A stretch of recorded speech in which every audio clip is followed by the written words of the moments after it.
Ya beli guys, murah guys, ini harganya guys. Ya. Ya gincunya murah guys ini. Kita contoh guys. What's something new in your paper?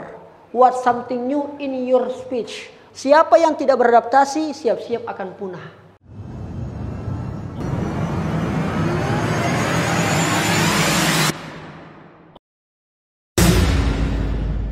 Kuasailah seni berbicara, maka Anda akan menguasai keadaan. Kata hieroglif piramida Mesir kuno. Selamat pagi, salam sejahtera untuk kita semua.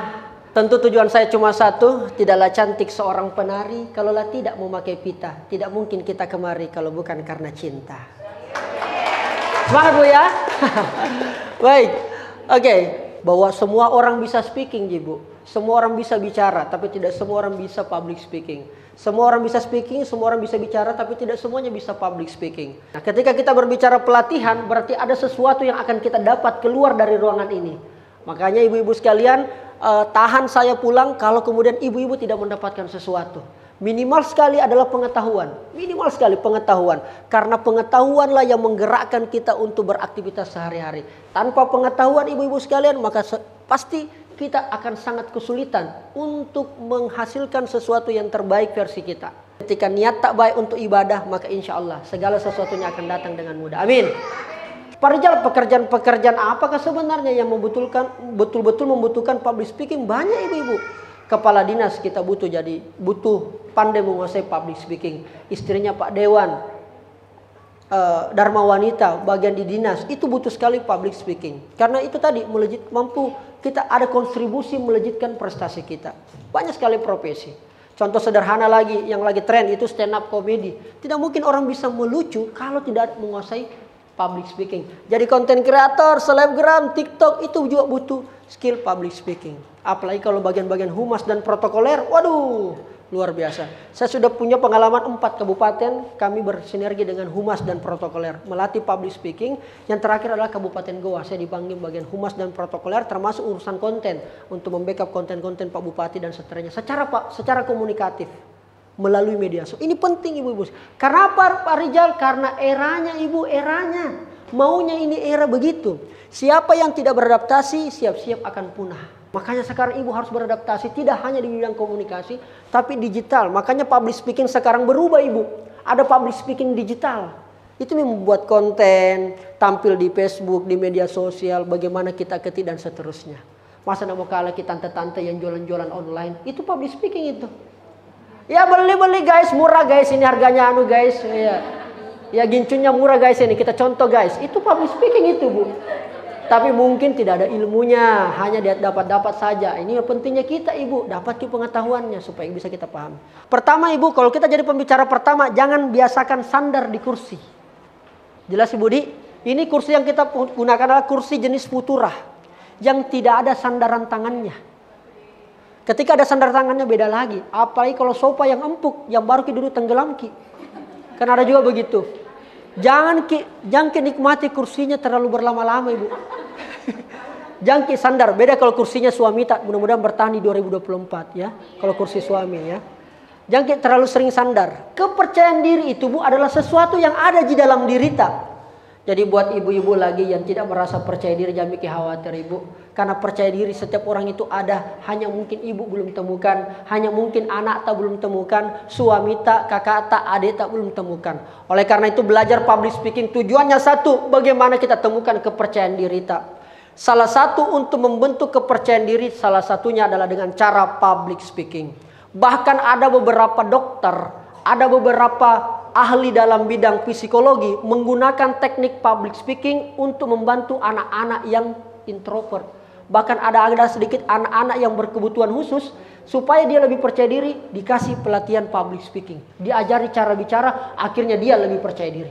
Masya Allah, betapa luar biasa manfaatnya public speaking. Makanya ketika kita belajar berusaha mempelajari public speaking, maka salah satu tujuannya adalah kita mau jadi pemimpin ibu-ibu. Bayangkan Miki kalau ada pemimpin baru tidak mampu menyampaikan ke masyarakatnya, akan kesulitan. Kenapa begitu ibu-ibu? Karena if you can speak, you can influence. If you can influence, you can change the life. Kalau kau bisa bicara, kau bisa mempengaruhi orang. Kalau kita bisa bicara, kita bisa pengaruhi orang. Kalau kita bisa pengaruhi orang, kita bisa merubah keadaan. Kenapa suaminya ibu terpilih menjadi dari caleg menjadi alek, dari calon legislatif menjadi anggota legislatif? Karena kemampuannya mungkin mempengaruhi orang, dan itu modalnya public speaking. Tugasnya anggota dewan kan cuma 3 ibu-ibu, yaitu legislasi, budgeting, dan pengawasan. Kan kira-kira gitu ibu. Dan semua 3 ini harus menggunakan bicara. Namanya saja parlemen, anggota parlemen. Parlemen berasal dari kata parle. Parle itu bicara. Oleh karena itu kalau suami sudah mampu bicara, tetapi kita sebagai istrinya kurang mampu mengimbangi, agak kesulitan nanti suami tak. Pelatihan yang paling terbaik itu adalah selepas acara ini. Karena ibu punya banyak lebih waktu dibanding acara ini. Ini kan hanya 2-3 jam aja selesai. Tapi waktunya ibu yang paling banyak adalah di rumah. Makanya manfaatkan itu ibu sekalian untuk latihan. Jadi bicara depan cermin. Makanya ketika ibu saya bilang tadi, ada ibu-ibu yang mau bertanya, itu artinya saya kasih ibu kesempatan. Bicaralah ibu. Bicara Miki. Karena kesempatan itu kadang-kadang tidak datang 2 kali.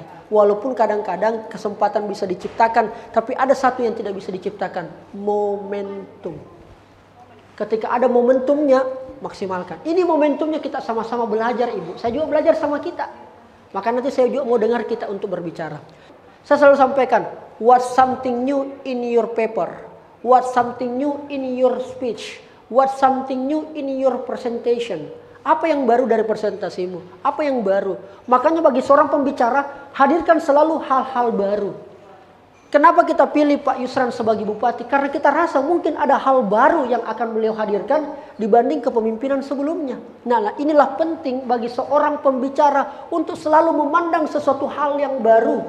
Bagaimana caranya Pak Rijal Talk yang baru? Salah satu sederhananya adalah update wawasan. Saya perlu jelaskan, wawasan itu diupdate. Artinya apa? Selalu update wawasan tak. Pak Rijal, mama ini tidak perlu. Yang penting ada pemasukan. Yang penting ada dikunyah-kunyah, selesai barang-barang. Cocok mi ibu. Tapi ada yang paling penting perlu kita pahami. Engka anata, ada anata. Tadi paling menarik sambutannya Pak Bupati, apa yang paling saya garis bawahi? Ada yang namanya jaga martabat dan wibawa suamita.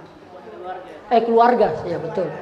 Bagaimana caranya sama keluarga? Itu tadi salah satunya adalah jaga kontrol bicara tak. Karena wibawanya keluarga tak suamita ada di ibu-ibu. Wih, bayangkan bangganya suamita kalau kemampuan komunikasi tak secara personal maupun secara publik itu bagus, maka Masya Allah. Dalam agama kita, dalam agama yang saya anut agama Islam, sudah jelas di awal betapa wawasan itu penting sekali. Iqra' bismi rabbikal ladzi khalaq. Bacalah, membaca Rijal, supaya ada nu tahu. Ketika ada nu tahu, nu sampaikan ki.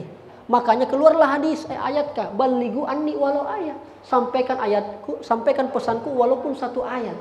Supporting kepada ibu-ibu, karena menurut saya ibu-ibulah penjaga peradaban di Indonesia. Kalau ibu-ibunya baik, insya Allah mudah-mudahan baik juga kita punya negara. Kalau ibu-ibunya baik berkomunikasi, insya Allah generasi-generasi yang hadir adalah generasi-generasi yang unggul dan tangguh. Tepuk tangan buat ibu-ibu sekalian. Pak Rijal Jamal. Pak Rijal Jamal. Pak Rijal Jamal. Kami secara pribadi saya sangat senang, dan Dinas Pengendalian Penduduk, Keluarga Berencana, Pemberdayaan Perempuan dan Perlindungan Anak sangat senang dengan adanya kegiatan seperti ini. Belajar berpublic speaking bisa menerima dengan bagus. Banyak pelajaran yang kita dapat di sini. Kita belajar bagaimana cara kita berinteraksi. Yang bisa memberikan kami motivasi apalagi kepada ibu-ibu Ika dan ibu-ibu Dharma Wanita supaya bagaimana bisa mendampingi suami dalam melaksanakan karirnya.